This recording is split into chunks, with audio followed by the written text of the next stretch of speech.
It's 6:45, so we'll get going here. So first of all, my name is Marg Middleton, and on behalf of the Board of Directors of the Scarborough Community Renewal Organization, I'd like to welcome you this evening.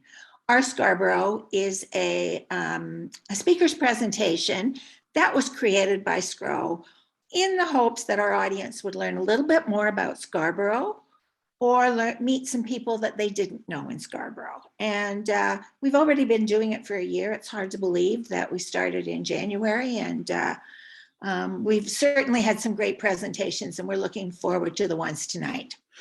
So before I start, I'm going to do a land acknowledgement. So we'd like to begin by acknowledging the Indigenous peoples of the lands that we are on today. While we meet today on a virtual platform, we take this moment to acknowledge the importance of the land which we each call home. We do this to reaffirm our commitment and responsibility in improving relationships between nations and to improving our own understanding of the local Indigenous peoples and their cultures. From coast to coast to coast, we acknowledge the ancestral and unceded territory of the Inuit, Métis, and First Nations people that call this nation home. Please join me in a moment of reflection to acknowledge the harms and the mistakes of the past and to consider how we can each, in our own way, move forward in a spirit of reconciliation and collaboration. So November is Women Abuse Prevention Month in Ontario and also National Domestic Violence Awareness Month in Canada. So we're delighted tonight as our highlight speaker to welcome Lorraine De Silva. Lorraine is from CWSS, Connecting Women with Scarborough Services, which is a partnership of community agencies working together to provide a coordinated approach to address the issues of violence against women. And with that, I'm going to turn it over to you, Lorraine. Thank you so much. I'm just going to take a moment to share my screen.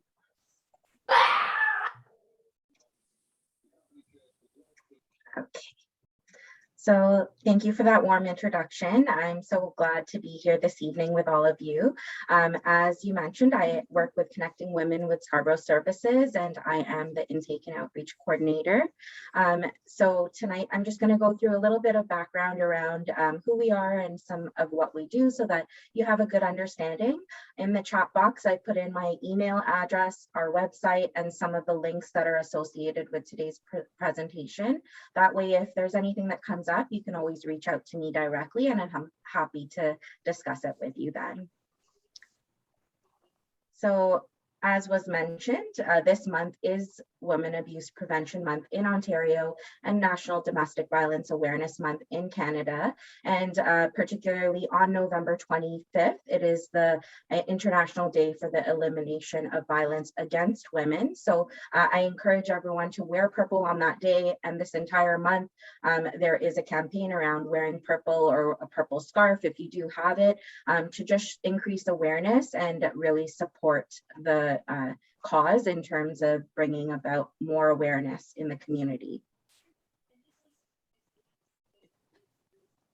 So every year from November 25th to December 10th, Canadians observe what is called the 16 Days of Activism Against Gender-Based Violence.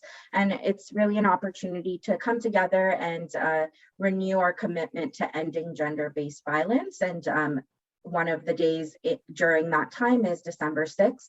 As many of you may be aware, that is a significant day in terms of recognizing the violence that occurred in Montreal at the massacre. So it's making sure that the country recognizes and takes time to continue to honor victims, as well as work together to discuss how we can eliminate violence.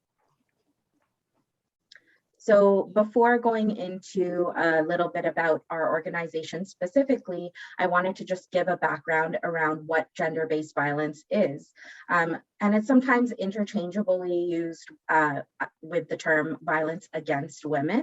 And so the United Nations defines violence against women as an act of gender-based violence that results in or is likely to result in physical, sexual, or psychological harm or suffering to women, including threats of such acts, coercion, or arbitrary deprivation of liberty, whether occurring in public or in private life. So that's a very high level definition of the term. In terms of how we explain it to the community in simpler terms, it really is an act or many acts of violence and abuse against another person because of their gender, and it's in order to overpower and control them. And it can be used as a larger umbrella term that includes many different forms of abuse. And in particular, intimate partner violence is one of those forms. So the status of Women's Canada states that intimate partner violence, also known commonly as spousal abuse or domestic violence, is a prevalent form of gender-based violence. And it refers to multiple forms of harm, including harm caused by a current or former intimate partner. And that can not be reflected only within the context of a marriage. It can be in common law relationships or in dating relationships as well. And there's many intersectionalities that occur. So in terms of whether it's in a heterosexual relationship or in the LGBTQ2S+ community.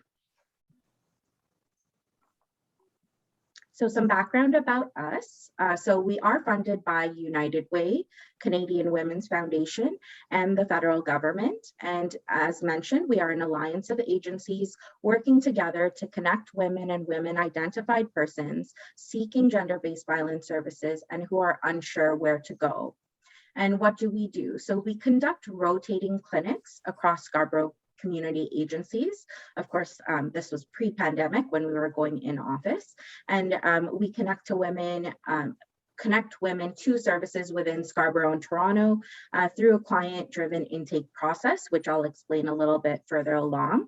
And we support them in navigating community resources and reducing barriers to accessing those services by bringing the information about services to them in their community. So in terms of this area that we serve, that would include the border, anyone living within the borders of Scarborough. So I'm sure you're all very familiar with that, so I won't go through it. And I know that a land acknowledgement was already started off our meeting, so I won't go through that.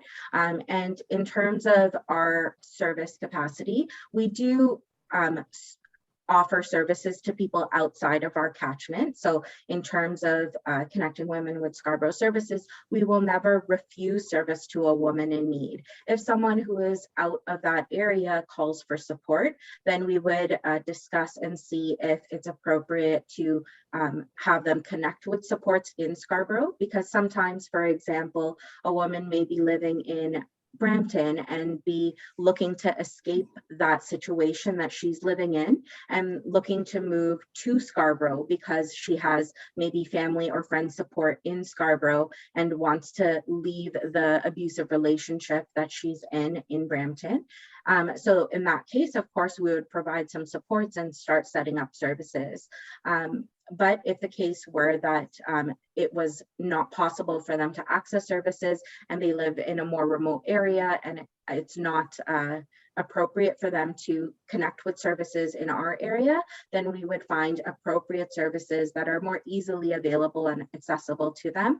The one good thing, I know that we were having a brief discussion earlier before everyone joined in about the pandemic and its impact. One of the good things that has come out of it is that many organizations are providing virtual services.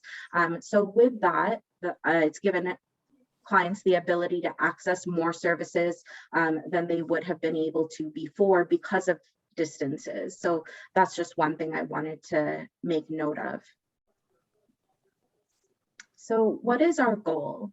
Our goal is to be responsive to the needs of women survivors of violence and the community agencies that provide services to them. And we intend to do this by improving accessibility of services for women survivors and women experiencing abuse, and work to build a sustainable organization that continues to provide relevant services to women experiencing abuse across Scarborough. And our aim really is to increase safety, promote healing, and foster empowerment through services for women and their children. So I just wanted to highlight really our ultimate goal is to empower women with knowledge about programs and services in their community. And that is really the main takeaway. We don't want to ever sorry, what's the word I'm looking for here? To make women feel that it's a mandatory thing. It's a very client-led experience. And so they are the expert of their own lives. And that is why, in terms of our goal, it's really to empower them with information, and then they can make an informed choice about what they would like to do and what is the safest option for them in their next steps. So a little bit about why our work is needed in Scarborough specifically. So women are at an increased risk of violence, especially when they are isolated. And we know that services in Scarborough can be quite spread out and disconnected. And as I think was mentioned in our networking, it can take a long time to travel through Scarborough to access services because of commuting, whether it be by car or by transit. And that can really make a lot of access barriers for clients seeking services. And Women Against Violence has long-term consequences for women, their families, and their communities. And the rates of violence for different groups of women, including Indigenous, refugee immigrant, women with disabilities, racialized, the transgender community, are higher in those communities across Canada because of barriers of accessing services. So I just wanted to provide a stat. So according to a 2018 report by the Canadian Femicide Observatory for Justice and Accountability, every 2.5 days, a woman is killed in Canada by someone she knows. Yes, I saw a few head jerks there. I know it is a staggering statistic. So that means every 2.5 days, a woman is losing her life because of gender-based violence. And we know that in Scarborough, the rates of intimate partner violence and the challenge to access services is high. And though we don't have necessarily current data or statistics showing that, we know that from historical reporting, Scarborough really does have a higher amount of domestic incidences when it's reported across Toronto. And as well, we are home to many of the neighborhood improvement areas. So there are specific areas that we need to really encourage, support, and promote safety within those communities. And in terms of that, it's not just a global issue. So I know that people may have heard the term shadow pandemic come out in the media. I'm not sure if you're familiar, but it has been brought to light that during the course of COVID-19, violence against women, specifically in gender-based violence, has been called the shadow pandemic because it is a coexisting pandemic that has been there from prior to COVID-19 and has been heightened due to the isolation that women are facing during lockdowns. And so we know it's a global issue, we know it's a problem within Canada, and we know that many Canadians, so the Canadian Women's Foundation states 67% of Canadians know at least one woman who has been physically or sexually assaulted. So again, staggering amounts in terms of how many women are experiencing this and how hidden it can be. So that's why we really want to promote awareness and encourage people to reach out to services and be aware of them so that if they know someone in need, they can share about resources.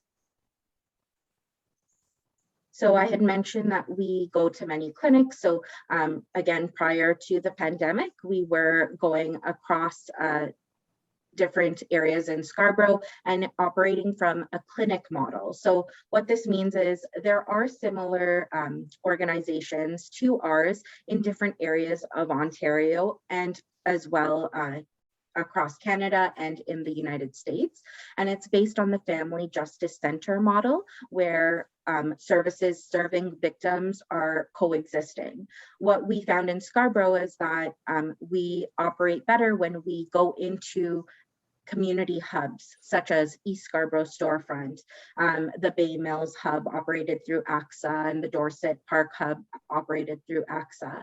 And of course, community agencies like the Center for Immigrant and Community Services, where they may not have a robust program serving women experiencing gender-based violence. So when we operate from those locations where women are already seeing trusted partners, such as a settlement worker or accessing food bank services, or maybe coming for a cooking program, then they are more likely to access a service and support because they've built trust and they're able to safely then connect with a service that's on site without bringing any attention or alarm to where they're going and why they're going there. So it really has been a very good working model for us. And we are hopeful that as restrictions start to lift and it becomes safe again to be out in the community, then we will be able to return to providing in-person services. And for now, since March of 2020, we have been offering them virtually. So whether that's by phone, email support, because sometimes it's not safe to speak on the phone and it's more helpful to connect with someone over email, or even virtually over Zoom or WebEx if that's more comfortable for them. And how we do the work. So I had already touched on this a little bit around our process. So typically we would be going out into the community, providing different programs and services. What we do now is a lot of virtual. So providing sessions such as this one with community members or with service providers and different community agencies, and as well as with women themselves. So I believe you've previously had Scarborough Women's Center as one of your presenters, and so they host a series of webinars for women, and we are one of those presenters offering a webinar and session about what is abuse and what are the risks and what is safety planning, so that women are continually made aware of the programs available and are able to navigate that safely during this time. So what our typical process is that a woman attends a session and learns more about our clinics, whether it's through one of those virtual programs or through a service provider that they're connected with. And then they would connect with us, whether it's referral or self-referral, and we would set up an intake appointment. And that appointment is where we gather some background information, discuss safety, as I had mentioned, safety planning, and then talk about appropriate referrals. And again, this process is completely driven by the woman herself. So it may not always be completed within one appointment. Sometimes it takes a bit longer for someone to fully explain what their circumstances are or feel comfortable acknowledging what it is their experience has been. And we know that it can take a woman 5 to 7 times attempts before they successfully leave their abusive partner and go to a healthy environment. So it really is a process of supporting and encouraging along the way and making sure that they are made aware of the resources that are available to them. And I had mentioned that we are an alliance of agencies, so I wanted to take a moment and acknowledge our partner agencies, which include services such as housing, counseling, and legal services. So Legal Aid Ontario, Tropicana Community Services, Family Services Toronto, Scarborough Centre for Healthy Communities. MCIS is the organization we use so that we can provide language-specific services, and Scarborough Women's Center. And then as well, we have their listed City of Toronto as Shelters Connect with us, and as well Toronto Police. But that is, again, not a mandatory reporting scenario. That is more so at an advisory level where we would discuss and explore how we can better support through the Toronto Police women who are disclosing and reporting incidences of domestic violence. So I touched on this a little bit. Sorry, I know I'm going a little bit over time. I won't be too much longer. Sorry, Tony, I'm taking into your presentation. So I wanted to just touch on this again around some of the impacts of COVID-19 on gender-based violence within the Canadian context. So we know from a April 2020 Statistics Canada report that 1 in 10 Canadian women were saying that they were very or extremely concerned about the possibility of violence inside the home during COVID-19. And I won't go through all of them, but you can see there on the side that there are multiple factors involved in that, and the implications of it. I had mentioned how it impacts individuals, their children, and communities. So it really is something that we want highlighted, and we want to provide this summary so that you can see some of those key impacts. Another thing that has come out of the pandemic is the Canadian Women's Foundation Signal for Help. So I'm sure many of you have seen the campaign either on social media or in other platforms where if a woman is experiencing abuse and is looking for support, then they are able to use the signal for help, and hopefully members of the community or their trusted family and friends are aware of that signal, and they've created that plan around what to do next in terms of follow-up.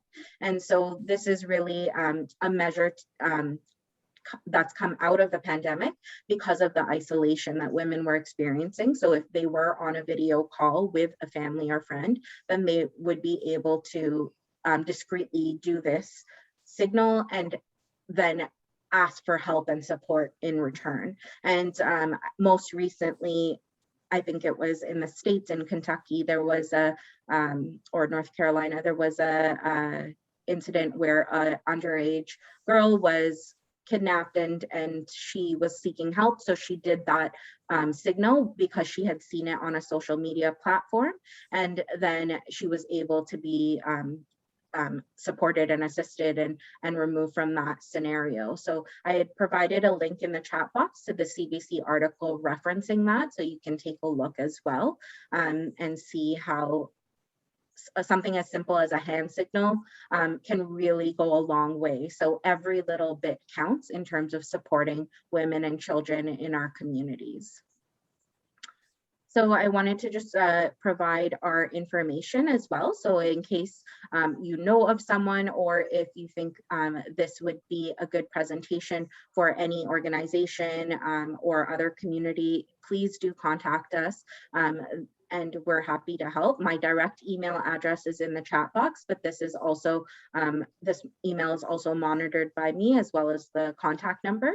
And we have our postcards here in multiple languages. So the 3 top languages in terms of Scarborough specific are Tamil, Farsi, and then the Chinese script. So we do have that available to provide. And we have been really trying to amplify the message. So most recently over the summer, fall, we did a blitz where we put out our materials, our outreach materials in community centers and libraries because they had started reopening, and we know that that's a safe place where people can access supports. So we had put out our materials there. And we really want to continue to spread the message that services like ours are still around and here to support women.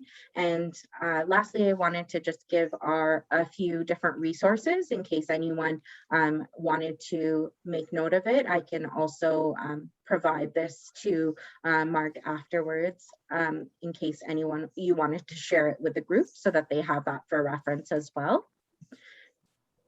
And then lastly, we are on social media. So I think Sherry mentioned Twitter. So if anyone is on Twitter and Facebook and is interested in following us, we do share quite a bit of resources specific to Scarborough and specific to programming for women and children. So if you are available to like our pages and follow us, then we appreciate the support.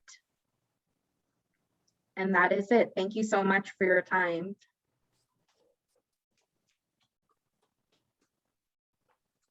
Mute myself. Lorraine, thank you so much. It's a wonderful presentation. It's very timely with everything that's going on in November. It's good to know that Scarborough is well looked after by your group, not only by your group, but the fact that you're partnering with everybody, that you're doing it in all kinds of languages. And we're just glad you're here to help when the need arises. Thank you. Thank you so much. Thank you. Thank you. So at this point, I'm going to introduce our spotlight speaker, who I didn't know I could call Tony Tones, but I'm going to introduce him as Anthony Gebrehiwot, and I'm hopefully, Anthony, I'm pretty close to getting that right. You were pretty close, actually. Good Good. job. Anthony is an award-winning visual artist, photographer, and community leader whose creative lens revisions photography as an ongoing dialogue of social change between subject and society. A self-taught artist and photographer, Tony founded XVXY Photo in 2014, focusing on studio portraiture. To date, he's worked with several notable brands, just some little companies, you know, like Nike, Royal Bank, Vice Canada, Absolute, Hudson Bay, the City of Toronto, and LinkedIn, just to name a few. His work has been featured in over 30 local and international publications such as The Star, The Globe and Mail, Paper Magazine, LUK, and Yahoo Lifestyle. And I was at a presentation yesterday through Community Hotspots, and Tony's name came up quite often. So you can see he's very revered in the Scarborough arts community. So I'm excited to see your presentation, Tony. I'm just going to ask everybody to mute. There'll be lots of times for questions when we're finished. Put any questions you have in the chat. And with that, I'm going to turn it over to you, Tony. Thank you, Marge. I appreciate the introduction. I'm really grateful for that. And before I get started, I just wanted to take a moment to acknowledge Lorraine and the work that organization is doing. It's super, super important and urgent. So thank you for that presentation. I'd actually like to connect with you after because I've done some work around GBV as well. So just going to shift to something a bit lighter. So as Marge mentioned, how I even got to this place where we are now is because I've done quite a bit of work with Scarborough Arts. And if you know Derek Spooner, we've connected quite well on a bunch of different things. And he suggested that I come to this and present and share my story and my experience with Scarborough. So that's exactly what I'm going to do. And hence the title of the presentation is My City, My Story. Okay. So, my full name is Anthony Gebrehiwot, but in recent years, I've just decided to go by the name of Tony or Tony Tones. And I'm a Scarborough-based, Scarborough born and raised artist. This is a photo of me as a kid. I've lived in Scarborough my whole life. I'm 32 years old now. And I'd say for the first 25 years of my life, I was never on a plane. I had never gone anywhere. So Scarborough was all I knew. And because of that reason, I'm the way I perceive the world, for the food that I eat, all my human experiences are inspired by Scarborough. And because of that, I represent it, to the fullest. And I try to tell everyone about it. And, we all know what the general perception of Scarborough is. And I think part of my work is to kind of rewrite that narrative. So Marge already kind of told you about some of the people that I've worked with, but I've been practicing as a photographer for 12 years now. I've gotten into visual arts like collage art for the past 6 years. And then I've been doing a lot of community building for the past 10 years. So, in addition to kind of taking images, making art, I'm really passionate about building community. I'm really passionate about being of service to other people through my work, but also just as a mentor, as an educator, because that's something that I just didn't have growing up. And I knew when I saw the impact of it, when I had my first mentor when I was like 20 years old or 22, I was like, oh, I can already see how many kids could probably use this service earlier in their life. So yeah, that's just like a little bit about me. So like I was saying, if you're curious about how I got to the position where I'm at now, is kind of like a full-time artist. Up until I was 20, I was just doing what my parents were telling me to do, which is, go to school, get your education, get a job. And those are all important and wonderful things, and I don't regret doing them. But I think halfway through my time in university, I was taking kinesiology, major in kin, and then a minor in French. I realized that like, I don't know if I could see myself doing this like for the rest of my life, right? And so I completed my degree, I got my degree, and I had to make my parents proud. And then after that, I decided, I took some time for myself. I was actually working with the city of Toronto. And while I was working with them, I was deciding what would actually make me happy in life. What are my passions? What excites me in this world? And slowly but surely, I gravitated towards photography and kind of never looked back once I quit my job. And so before all that took place, before I, finished university, got my job, I was 20 years old when I discovered my passion for photography, and it was through a university friend, actually. So I can never say I regret going to university. She had a camera on her, and we were hanging out quite a bit, and it went from like, hey, can I take a couple images, to like me holding the camera whenever she's around, to me taking the camera home and then her being like, listen, I need my camera back because you just have it all the time. And then it clicked for me that, oh, something was there. And I've prior to that, like in my life, I had explored a lot of different things like sports, like martial arts, even dancing. I've explored so many different things, but nothing quite lit the fire under me like photography. And my mindset at the time when I was just discovering it was I didn't want to make money from it. I was so passionate about it. I was like, this is the thing giving me joy. I don't want to attach a dollar to it. So I started a charity called Shooting for Change. And with Shooting for Change, it was me, one of my good friends, and his partner.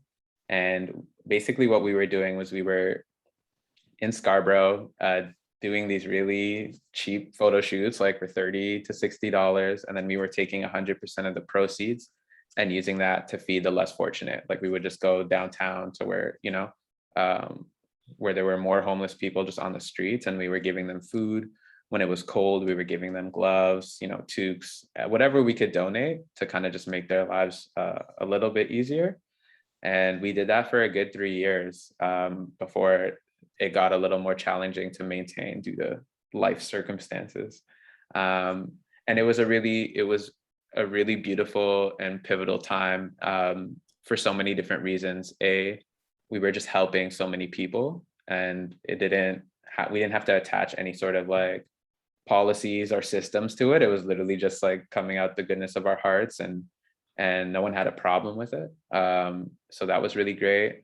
But it was also simultaneously an opportunity to build our skill sets as photographers, as videographers. It was the time where we made our mistakes, where we learned what to do and what not to do. And it was just a transformational period, and I'm so grateful for that. And so I'm sharing now some of my more recent work. This image here actually is currently at U of T Scarborough. There's a whole installation called From Boys to Men that explores healthier models of masculinity for a young man of color in particular. And I'm sharing this because there was a significant gap in between Shooting for Change and what is now called XVXY Photo, which is like my personal business / brand. Because I'm sure, as you know, when you get older, you have to make money at some point. You have to pay your bills, right? And so when Shooting for Change was done, I ended up I was really sad when it dissolved. It kind of dissolved because it had to. And simultaneously, while that was dissolving, I was changing my friends, I was changing my partner at the time. And it was a really tumultuous time for me. And I entered like a depression of some sort and took time away from taking images. And I stopped taking photos for over a year and a half. But when I kind of figured myself out and sorted myself out again, I said, okay, you know, like a few things have to change if I'm going to start doing this, right? And so after taking a year and a half away, there's a few things that I realized. And that was like, I had to make a living from my passion. I had to find ways to empower Scarborough through the work that I'm doing. And most importantly, I had to do my best to put Scarborough on the map for the rest of Toronto to see, for the rest of the world to see. And that's kind of been my whole mandate since I started back in 2014. And while what really inspired me, truthfully, to pick up the camera again was community, you know? And you're looking at this photo now and you're probably wondering what's happening. And I'm going to tell you, don't worry. But this is a Scarborough-based youth-led arts initiative called RISE. RISE stands for Reaching Intelligent Souls Everywhere. And if you didn't know, I got involved with RISE when it was only 2 weeks old. So here's the story. Like I said, I went to York for kinesiology, and one of my closest friends in my time at university, his name was Eric Isaitis. And we had both graduated already. We were off doing our own things. And he just so happened to be living near the York campus. And he was on a date. He was on a date with someone, and the date was at like a poetry event. And coincidentally, on that day, he just happened to meet the founder of RISE, because he was at the event. He had just started what is RISE, and initially it was called RISE Poetry. So there was just a focus on poetry.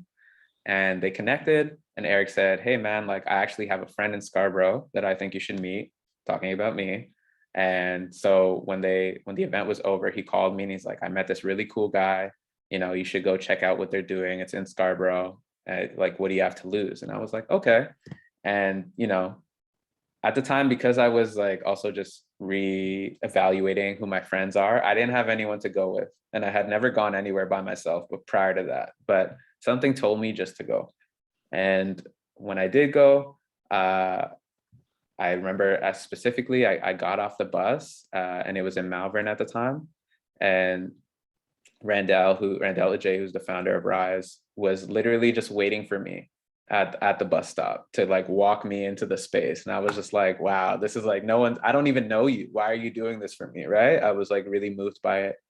And then when I entered the space, there was only about like this size of a group, like 12 or 13 people who were just like young creatives, right? Like who were just interested in expressing themselves creatively.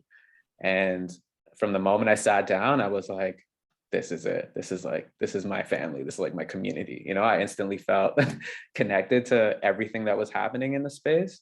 And even the energy of it reminded me of what I was doing with Shooting for Change. There was a lot of service connected to it, right? And so, you know, I instantly, after the first event, I was like, look, Randall, whatever we have to do to build this, like, let's do it, you know? And we started. And yeah, you know, in April, it's going to be 10 years old. And it went from like, it went from being 10 to 15 people coming into the space. Within a month, it was averaging 50 people. Within that year, like 200 people were coming every Monday, because we were doing this event every Monday, no matter what. And, you know, on one level, like I said, it's a gathering, it's a community space, but it is also a safe space for artists to express themselves. And then it's also a space where like you can develop your craft. You can go from being an emerging artist to a professional artist, not just by coming every Monday to perform, but as RISE grew, other organizations took interest in it, wanted to partner with us and provide opportunities for other artists, right? And so a lot of the people that attended weekly on a weekly basis, I saw with my own very eyes, like their practice and their craft grow, right? They became amazing performers. They became amazing speakers. They became amazing people, you know? And I think that's kind of the whole MO for RISE, you know, reaching intelligent souls everywhere. That's what it stands for. And that's what it's been doing. And And so through Rise, I was, an event organizer, but also documenting what was happening in the space for at least 8 of those 10 years. And I think prior to me maybe taking a step back from Rise, I could count on 1 or 2 hands how many Mondays I missed. Like I was really committed to the space. And so like there were some lessons that I learned, and here are some of the things. It's like, to be a part of a community, you have to participate in it, make offerings to it, help it grow like a baby or a plant. It's its own entity that can grow exponentially. And like I said, that's how many I could miss. And then, I feel like community actually, in the way that I experienced it, is very much an exchange. There is a give and take, but at the end of the day, both parties that are involved, or all parties that are involved, benefit from it, right? And you just need to be mindful of how you maybe move or operate in a community space. So, I sometimes struggle with like communicating this personally, because I feel like, I think on one level, yes, I am a talented artist and I have a skill set that people gravitate towards, and I'm grateful for that. But I also think on the same kind of tangent or notion, I was able to benefit from my contributions to community by showing up every week. Every Monday, the audience was 50% new people. So it was a great opportunity to increase my network, to just casually meet new artists, collaborate with them, meet members of like organizations and build relationships with them, and exchange knowledge and wisdom with everyone that I interact with, right? And so I realized the ways in which maybe some other Scarborough artists, or artists in general, don't necessarily get to benefit from, because they're not participating in those spaces, right? So, if there are any artists here, I always kind of just try to suggest that if you can go way further in life by, stepping into new spaces and meeting new people, instead of just like kind of making your art from your room and then just sharing it online, right? So yeah, I feel like it's really important to talk about this, because this is a community that was born in Scarborough, that grew in Scarborough, and that has made a lot of impact, and it created a lot of opportunities for people. So whenever I get a chance to talk about Scarborough, I feel like Rise goes hand in hand with it. And so this is kind of maybe the last point that I really, really want to touch on, is like, I think, because I've been doing community work in Scarborough for the past 10 years, I've literally experienced and laid witness to a sort of shift or renaissance that I might point towards in the art scene, right? And so when we first started doing Rise, there was a demand for it, it was attracting people, right? But this is all very localized. It was all in, one space on a weekly basis. And then as more people attended, and as we shared online kind of the impact of what we were doing and how many people were showing up on a weekly basis, it then kind of started to disperse outwardly, right? Like it started to have a digital reach and impact. And so people that were not necessarily from Scarborough were starting to, put their eyes on what was happening and observing, right? And so I think, not just through Rise, but through other arts initiatives in Scarborough as well, I think, in more recent years, if I have to be specific, I would say from probably 2018, 2019 forward, I've noticed that, a lot of the bigger art events, art showcases now kind of have to consider Scarborough as a location. And that, the first significant one being Nuit Blanche, right? Like Nuit Blanche was, for the first time in history, came to Scarborough. And I don't know if any of you attended it, but it was like for me, an amazing life-altering event. Like this took place in Scarborough Town Center. This is like where I grew up. I remember going from high school straight to Scarborough Town Center to hang out with my friends and to just be in the mall and grab some lunch or dinner. And, it was always a significant space for me. And so to see that space activated all around the mall with different creators from Scarborough, different artists from Scarborough, it really clicked in that like, oh, this is a meaningful and pivotal moment, you know? And I think what was really cool about it was that it wasn't just that for Scarborough. There were people coming from downtown, literally from downtown to come see this. And I remember I had an installation. So this is my installation. It's called From Boys to Men. And there was someone that was hired from Nuit Blanche to keep track of how many people actually came to interact with the installation. And it was like in the thousands, you know, in the span of 12 hours, it was like 4,000 to 5,000 people that saw my work. And not only did they like just kind of, you know, walk through it or glance at it, it's like, no, there were a lot of people that stayed there.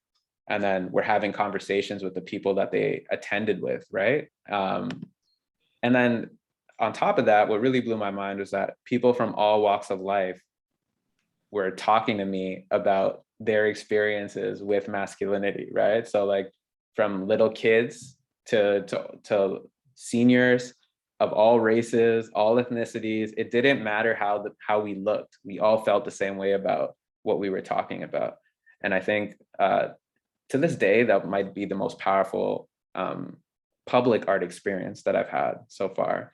And now I think there's no turning back. So like when I think about the future of Scarborough, I really think about how moving forward, we can't be left out of the conversation anymore. I think prior to 2018, 2019, when I was looking at the art scene, everything felt like it was centralized and located in downtown Toronto. The artists that were getting the big opportunities, the artists that were getting highlighted, they were all by like Queen and Spadina, like Queen West area. That's where all the creatives were located, right? And now I don't think that's the case anymore. I think the scope of the art scene has been expanded to not only include Scarborough, but I think like Jane and Finch, like the complete opposite, the West End. Like now there's an acknowledgement that art is taking place everywhere, and there are a lot of cool creatives all over the city and not just in one place. And so I'm really excited about the future of Scarborough, and I love to talk about it, and I love to be an advocate for it because it's taken so long for us to get here. And so I just wanted to share with you, you know, if you do see a Scarborough artist that is making an effort to put themselves out there, to be acknowledged or recognized, or is looking for opportunities, you know, don't be shy to highlight them on your Twitter, on your Facebook, on your Instagram. I think the path and life of an artist can be a very challenging one, and a very self-reflective process that involves a lot of doubt and whether or not, you know, we're able to do this or not. And so, yeah, I just want to encourage everyone that's in this space to support your local artists, you know, do whatever you can to, if you see an opportunity that involves a Scarborough artist, share it with them, you know, don't be shy about letting them know about what's happening in the city. And so, yeah, this was actually just about maybe 2-3 weeks ago. This was Artworks TO. This is just another example of how, you know, the year of public art has to consider Scarborough as well. And so I have an installation up at Scarborough Town Center again this year. That's actually, ironically enough, focused on highlighting the seniors of West Hill. And so I would recommend checking it out. I don't know if you know about the West Hill seniors, but they're like I guess a church group, but I think their belief systems are slightly different than what tradition gives us.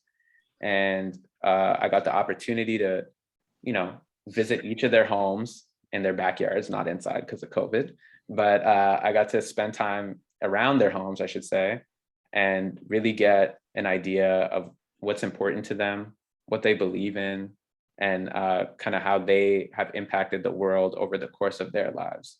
And so this installation is up, I believe up until January or February of next year. And so I would encourage you all to see it. The images are coupled with a short, I guess, I'm not sure what the term is, a short 2 sentences from a poet who also had a conversation with one of the seniors. And it's a really cool art installation. So if you ever get the time or you're at Scarborough Town Center, it's in the, I think it's the front entrance of the mall where the movie theater is, where the Cineplex theater is. So as soon as you walk in there, if you just take a few steps by the Old Navy, that's where it's located. And so you can see this is like, the mayor coming to check out the launch with Councillor Thompson. And, it was a nice, significant event, and there was press and everything. So once again, Scarborough is just kind of getting its recognition, and I'm fortunate enough to just be one of the artists representing Scarborough. So that is it for my presentation. I tried to speed things up in the interest of time, but that's me. As you can see, there's my info here. If you ever want to connect with me, my email is there, my website, and my Instagram is there. So thank you all for your time. I appreciate it, and I hope we can connect. Tony, that was fabulous. It wasn't quite the presentation that I thought you were going to do, but it was fabulous. You probably know the Scarborough Community Renewal Organization. It's what we do. We connect, promote, and renew Scarborough. So when we hear you talk, we get really, really excited. I think at this point, what I'll do, there aren't any questions in the chat. So rather than, I have a couple of questions for you, but before I ask mine, perhaps we'll just open it up, and if anybody has a question, they can just ask you, and maybe we can just close your screen down and Sure. and see if anybody has a question.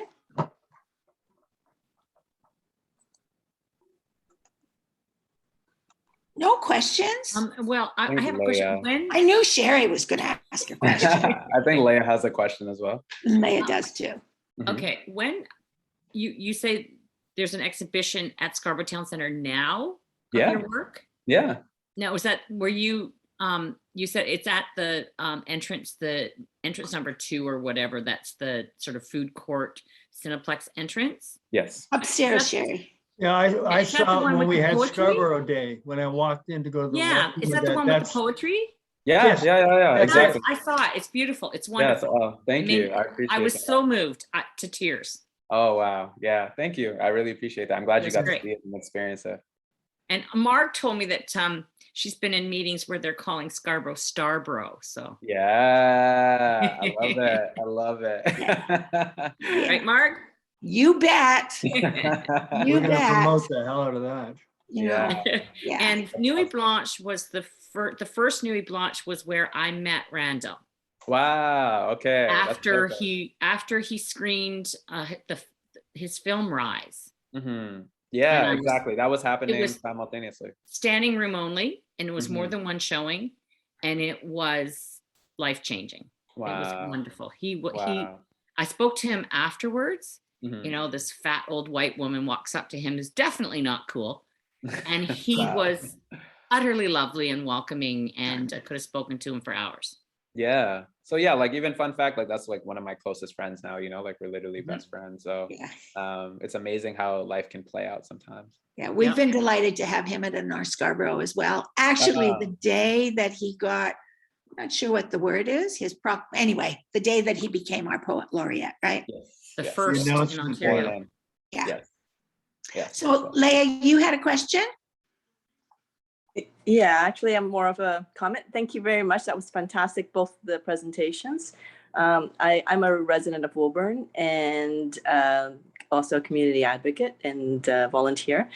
Just wondering, there's a lot of conversations right now about Metrolinx, as you know, and the development of Metrolinx that'll be going all the way from Durham, Scarborough, rapid transit.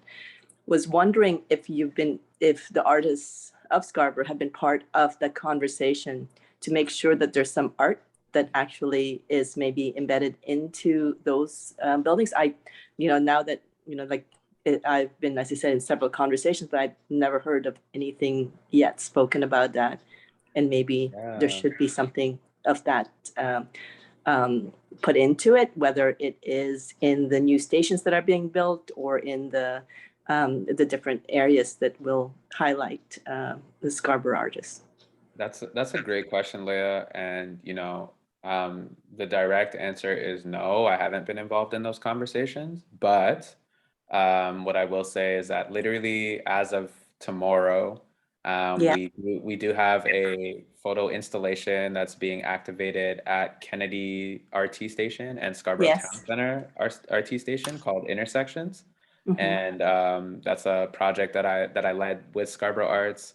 And so I'm really excited about activating that space because, you know, all the artists that are contributing to that installation are, you know, youth like in their early 20s and are kind of just stepping into the world of photography and the possibilities of it. And so it felt really good for me to kind of um, provide and create that opportunity / platform for their work to be highlighted on such a big level. You know, like these aren't small images, they're like scaled onto the wall of the RT stations. So as of tomorrow, I definitely encourage you all to check that out as well. You know, like, so the RT stations are activated and there is art there currently as we speak. So Well, I think there needs to be more voices. Definitely bring that. And I was part of the senior program with Christina Delago with Mural Roots, mhm. and she was doing mosaic work. And she actually just did this past fall, summer, she did an installation at the Cedar Ridge Gallery. Okay. Where Okay. they had put a mosaic into it, and she had worked with students, with youth from Malvern, as Okay. well as from Scarborough, to actually put those mosaic tiles on it. As she, you know, it was really, again, just that kind of experiences that we need, and continually. I love the fact that. I just want to make a quick comment here. Just like, I really love the fact that you're incorporating your art and your community work together, because Mhm. I think Scarborough needs to focus on more of that pride, and Yeah. that we are in a community that has so much and so rich history and so rich of diversity and communities, that we don't always have to keep, I also had a similar path where I went downtown, I went all over the place kind of thing, came back here and realized I don't want to have to keep going to neighborhoods. I want this neighborhood to be where I want to be at, Right. and bring it to, and bring that sense of community and walkability to Scarborough that doesn't normally exist, right? Because it's all about car culture. So this is really good to hear, and yeah, keep doing the work you guys are doing. Amazing. Thank you. I appreciate it. And I agree with you too. I think every installation / art experience that happens really matters. It really matters. So Absolutely. yeah. So we've got a question. Is it Nurthasam? Am I saying that right? Pretty close, Thurston. Just testing if my audio is working. Yep, we can hear you. Perfect. Thanks for your presentation, Tony. It was really great to hear your background. And Nuit Blanche, I think, was pretty special for everyone in Scarborough just to experience. I know Agreed. for me personally, seeing your exhibit as well as another organization, Scarborough Made, I had the chance to participate with them for this year's installation. So it definitely sort of changed my trajectory in sort of getting to public arts. I was just wondering if you had any, I guess, resources or recommendations on resources or I guess up and coming artists that you would recommend other people to check out, either Scarborough based or just in general. Yeah, that's an awesome Great question. question. Okay, in what genre of art? Is it specifically photography or music or? I'm interested in photography, but could be elsewhere. Okay, cool. So one of my favorite photographers and kind of who I end up recommending if I can't take a job, his name is Anil Hanasagi. I can put his name in the chat. He's a great up and coming creative. There's also who I'm sure you know, like Alicia, right? I think she was in the Scarborough Made program, whose work I follow. There's also Devin. I'm forgetting his last name right now, but Devin is another great photographer on the come up. Who else? I mean, you know what? If you email me, I can kind of like provide you a better list of people that I have my eye on. But those are like kind of the people that I have in mind. You know, and I say this because like there's some Scarborough artists that I know, but they've kind of left like to go to different places like Montreal and all that kind of stuff. So yeah, I can give you a better list if you just email me. I'll put my email in the chat. That's good. And I think Sid connected us earlier, so I'll be visiting your installation tomorrow.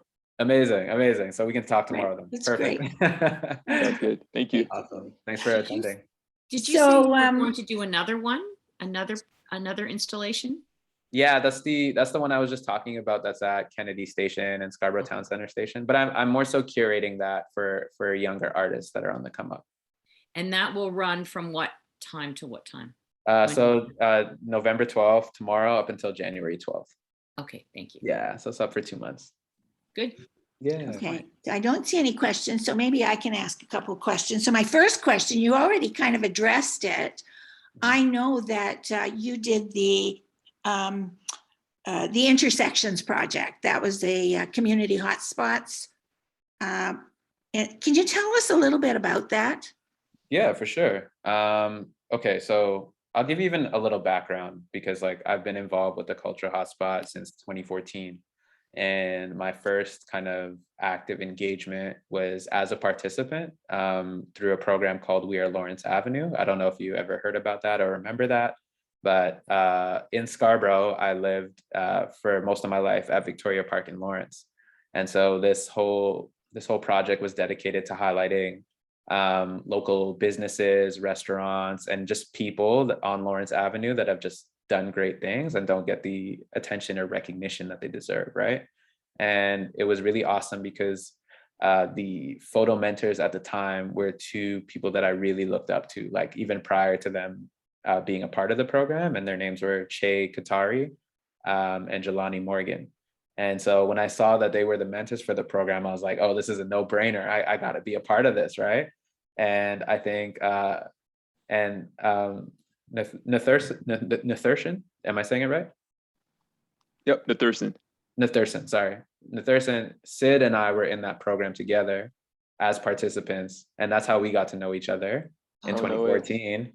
And then, this year we are both leading our own cultural hotspot programs, and so it's kind of like a full circle moment where we went from participants to leaders / mentors.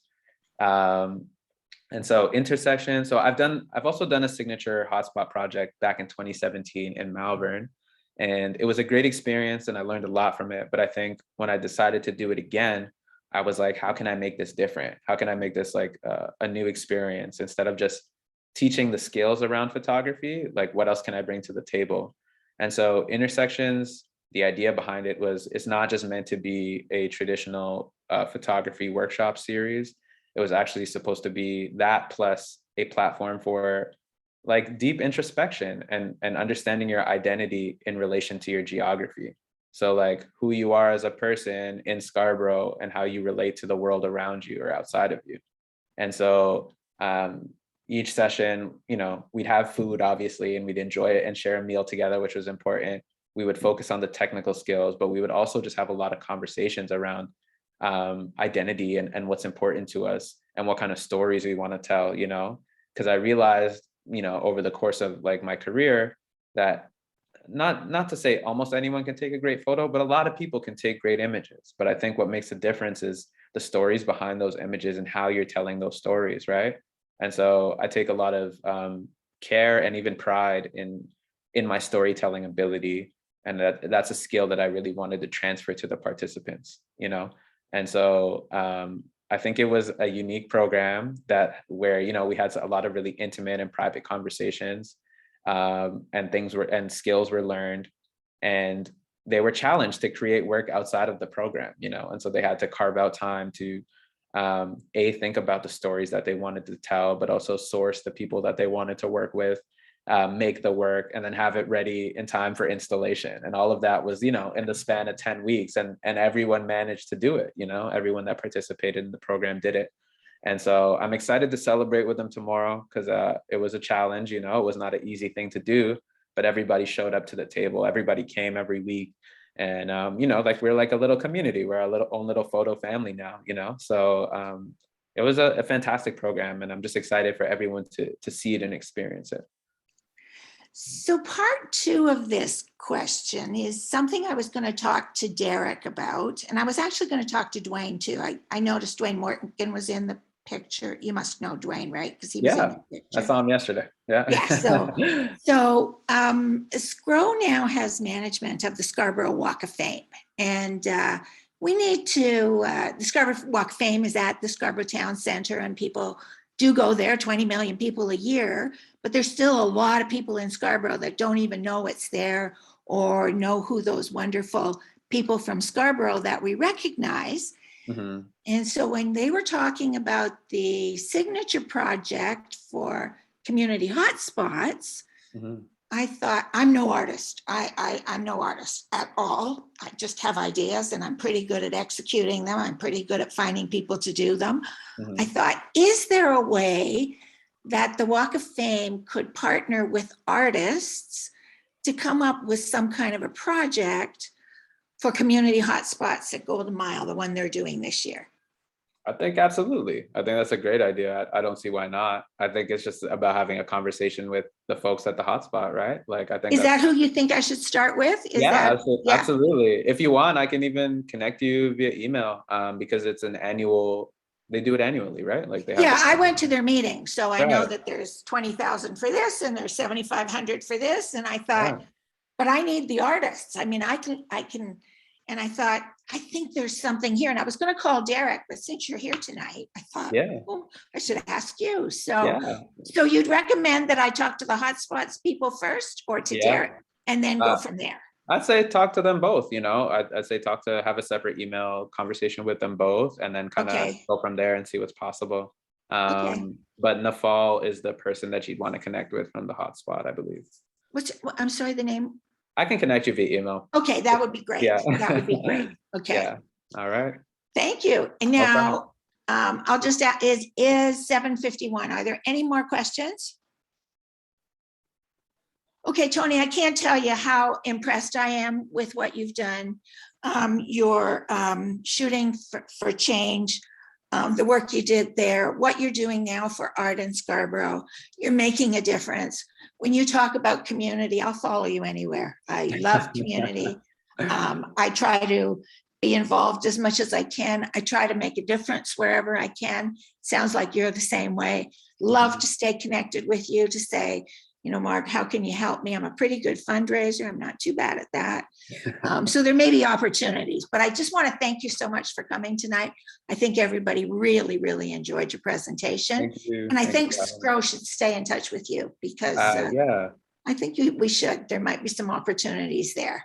I'm open to that. I'm gonna ask for one last thing. Can I just take a photo of everyone? Sure. That'd be great. Documented. Yeah, thank you. Yeah. Okay. So just on the count of 3.